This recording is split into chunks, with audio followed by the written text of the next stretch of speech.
Question, it is a much, much, much bigger deal than the sports world appears or seems to me to be making of it so far. And again, I am dumbfounded, Stephen A. Smith, by the lack of reaction that Jordan Spieth got yesterday afternoon for putting himself in the strongest position ever since this record was achieved by Ben Hogan, the late, great Ben Hogan, in 1953, a year in which he won the first 3 majors. Jordan Spieth put himself in the strongest position since then, stronger than Tiger Woods, stronger than Jack Nicklaus, stronger than Arnold Palmer, to close this deal. And the reaction seemed to me to be, that's cute, that's nice, ho-hum, on to the next golf story.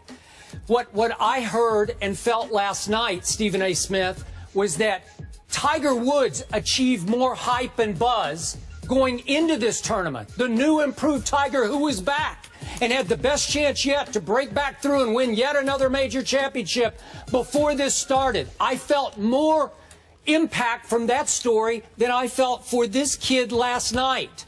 And I still believe that this kid, only 21 years of age, is being underhyped and underpublicized in the shadow that the great Tiger Woods still casts.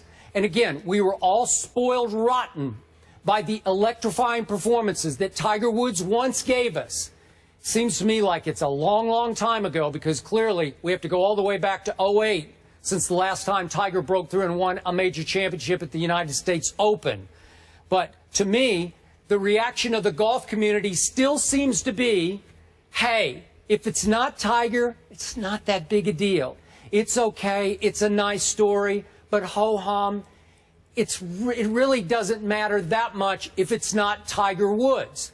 And, Stephen A., if you don't mind, I'm going to hold up today's USA Today sports section. Can you see this headline atop the sports page? Now yes, I'm going to read it to you. Amateur, aces gather atop the leaderboard.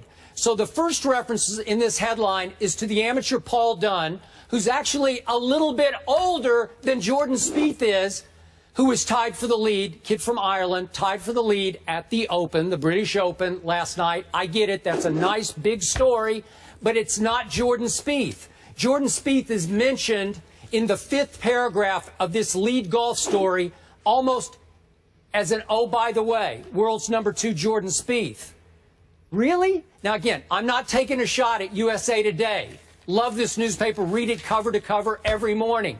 I think this typifies the general sports world reaction as of last night going into today. And for those who don't know or don't care, just for the record, Arnold Palmer won the first 2 in 1960, but was 4 back going into the final round. Jack Nicklaus won the first 2 in 1972, but was 6 back going to the final round.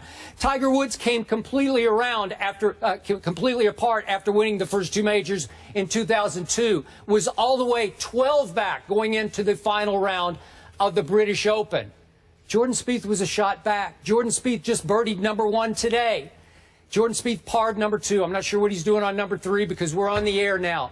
But he is in a commanding position to close this deal. And to me, the sports world is still sitting back and saying, yeah, but it's not Tiger Woods. Your thoughts, please. Well, my point is that, you know, I appreciate you so early. I mean, immediately following the weekend, you make me laugh because you're literally sitting there feeling, you know, coming across as if, you know, just you're shocked, and it has such an incredulous attachment to it when it comes to your emotions. I don't understand that. It's exactly what I told you it was. If you are a golf aficionado, you can look at somebody like Jordan Spieth, who, you know, obviously shot a 66, was 11 under after Sunday, really showed up, got basically, as far as I'm concerned, got a little ticked off at his play over the first 2 days and really amped it up another level, which shows his competitive fervor, and that's something to applaud. Especially after the front 9 yesterday, right, when he bogeyed 9. Exactly, Then he got when he got a little miffed. Yeah. He got a little miffed after he bogeyed on 9. My point to you is that that's one of the things, to touch on your point, where you're absolutely right, and you should have a deep appreciation for the level of competitiveness that he's bringing to the table, because it's not just about his greatness. It's not just about his accomplishments in winning 2 majors already on the cusp of tying Ben Hogan and his record in 1953. It's about the fact that there's a competitive fervor that comes attached with that skill set, that when he is down and when he is behind and when he is looking at his game and he's not overly impressed, this dude actually gets an attitude and then comes up the rear roaring and ready to run over everybody. And I think that's an incredible trait for somebody of his skill set to have, and he deserves a lot of credit for that, which you are giving him. But Skip, that's talking about the sport of golf. If you really want to blame the world about why it's all about Tiger, who was just straight garbage, to be quite honest with you. I mean, when you look at the way that he played, just finishing as awful as he was, 5 back first day, 2, was it 238 in game, day 2, can't even make the cut, for crying out loud. Didn't birdie 1 single shot, just embarrassing, to be quite honest with you, which just conjures up, memories of my soliloquy that I echoed just a few weeks ago when I said he needs to retire and step away from the game. But the reason why Tiger, to get to my point, still is bigger news than the Jordan Spieths of the world, Skip, look no further than in the mirror. Look at yourself.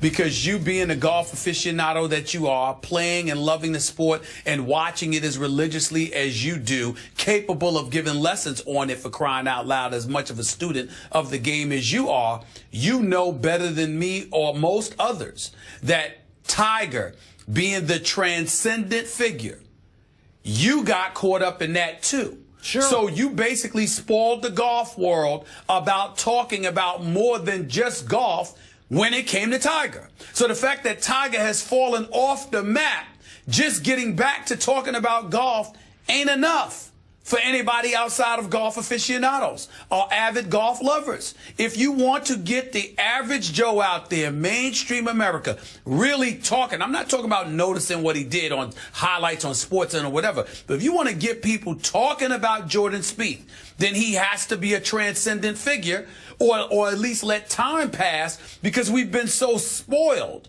by the transcendent figure that Tiger Woods is, that we forgot about Spieth. Even when we talked about Mickelson, to some degree when we talked about Rory McIlroy, the fact of the matter is it was either during the height of the Tiger era with Mickelson, or immediately in the aftermath of Tiger's dissension with Rory McIlroy. So ultimately you found yourself talking about these guys, using them as an excuse to get into Tiger, which made the stories more relevant.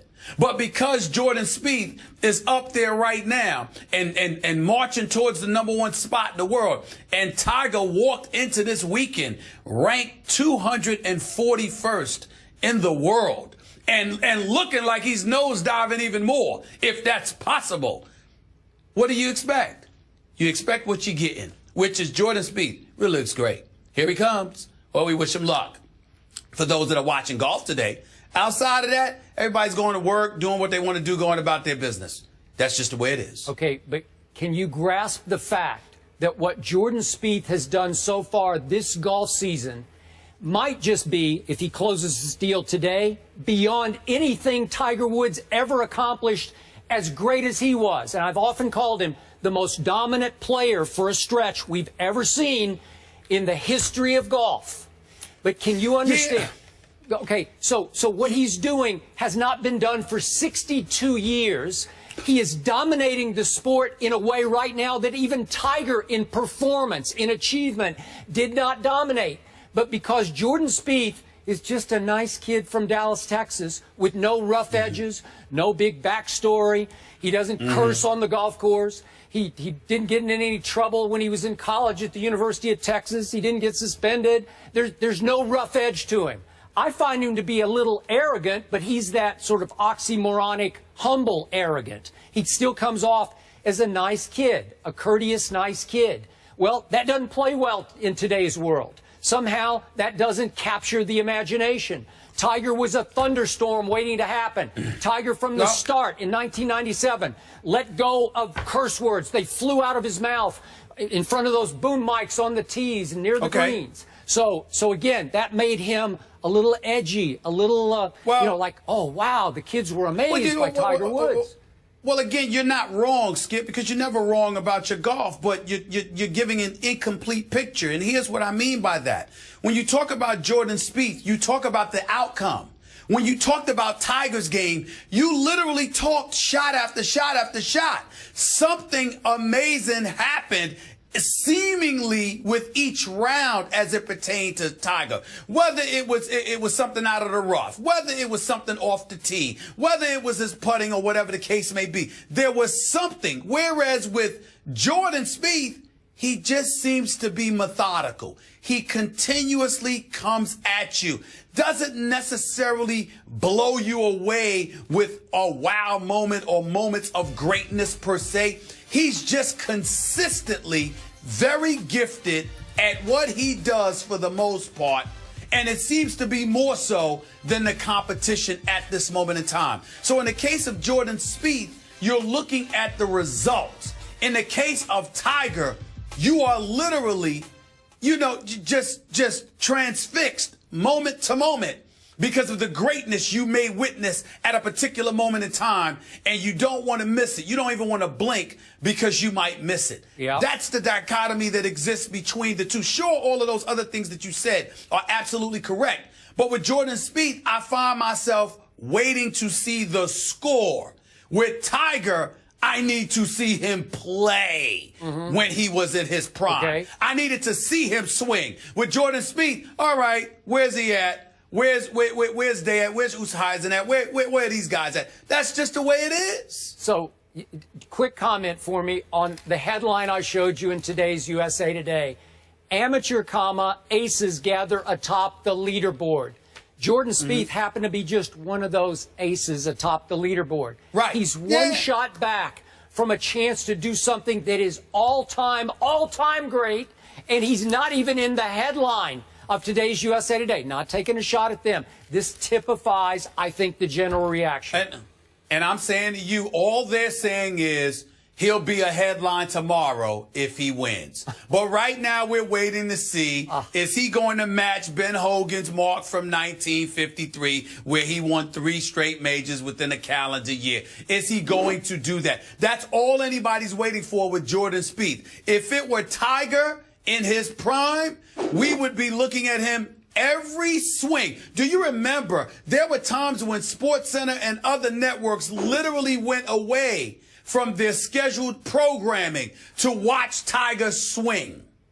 I mean, think about that. That's what went on with Tiger. Hey, that ain't Jordan Spieth. Tiger in his prime? Are you kidding me? What if Tiger had been the first black golfer to break through and win at Augusta National, win the Masters in '97, and had gone on to win the U.S. Open, and then gone to the British Open, and after 3 rounds had been 1 shot back?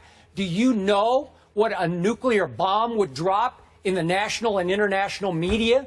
Not just the golf media, but just in general. Again, Tiger, on a sociological level, had shattered through. He had not just broken through, he had shattered the golf world by winning the Masters in 1997. So that's not in his prime. That's at the start. That's right. You're absolutely correct. But I'm just saying his prime, meaning Tiger at his best. Sure. Because that's how much he had us mesmerized. Jordan Spieth doesn't hit us that way. He hits golf aficionados that way because you and so many others have an appreciation for golf that most people do not. So in that world, Jordan Spieth is going to resonate profoundly. I'm just wondering, when are we going to let go of Tiger Woods? Because we're not letting go. He's still the biggest story in golf. As garbage as he is right now, biggest story in golf. Skip, I'll admit to you, I believe that the dissension that we are witnessing with Tiger Woods right now, it may very well lead to that. I think the beginning of the end of this aura regarding Tiger Woods, as slow as it has been to get to that point, I think after this right here, what I saw over those first 2 days, Tiger really needs to go away. And by the way, he's embarrassing himself by constantly telling people he's right there. He's not right there. He looks like straight garbage. And I mean, listen, I'm sure anybody can resurrect themselves. But to watch Tiger right now, it's Yep. getting to the point where it's painful to watch him, and you literally are finding yourself feeling sorry for him. He really needs to think about taking a break away from the game and just disappearing, because he's not himself at all. He's not even a shell of himself anymore. It's a disaster.